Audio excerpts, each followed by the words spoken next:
అందరికి నమస్తే అండి, welcome back to my channel. నా మినీ గార్డెన్లో నేను మీకు రోజ్ ప్లాంట్స్ చూపించేశాను, ఇంకా వెజిటేబుల్ సీడ్స్ కూడా వేశాను. దాని నుంచి వచ్చిన మొలకలు కూడా చూపించాను. కాకపోతే నాకు చిల్లీ ప్లాంట్ మొలకలు అయితే చిన్న చిన్న మొలకలు అయితే రావట్లేదండి, ఎదిగినట్టే ఎదిగి అవి పడిపోతున్నాయి. సో అందుకని ఈసారి యూట్యూబ్ నుంచి చూసి ఇలా ప్లాన్ చేద్దామని చెప్పి ఈ ట్రిక్ ఫాలో అవుతున్నాను. చిన్న ట్రే తీసుకున్నాను, వర్మి కంపోస్ట్ కొంచెం వేసేసి సాయిల్ వేసి అందులో మధ్యలో ఇలా నైఫ్తో హోల్ పెట్టేసేసి చిల్లీ సీడ్స్, ఇంట్లోనే ఎండబెట్టిన చిల్లీ సీడ్స్ అయితే వేసానండి. వేసేసి మళ్ళీ సాయిల్తో కవర్ చేసేసాను. పట్టు వదలని విక్రమార్కుడులాగా చిల్లీ ప్లాంట్స్ ఎలాగైనా సాధిస్తానండి. దాని నుంచి వచ్చిన చిల్లీస్ కూడా మీతో షేర్ చేసుకుంటాను, అది నా ఎయిమ్. మెంతుకూర కోసం అయితే మెంతులు 1 డే బిఫోర్ నానబెట్టేసుకున్నానండి.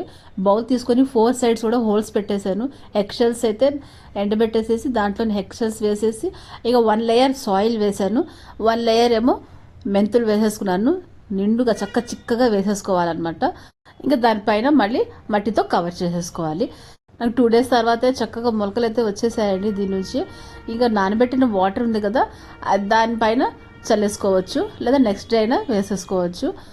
లాస్ట్ టైం వేసిన మెంతుకూర అండి, చాలా కేర్ తీసుకున్నాను, చక్కగా గుబురుగా వచ్చేసిందని.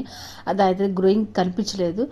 కొత్తిమీర అయితే ఇంకా టైం పట్టుద్దిలే అనే ఉద్దేశంతో వదిలేశాను. ఆ గ్రోయింగ్ అయితే చక్కగా కనిపించింది. కొన్ని సిచ్యువేషన్స్ అలాగే ఉంటాయి కదండి.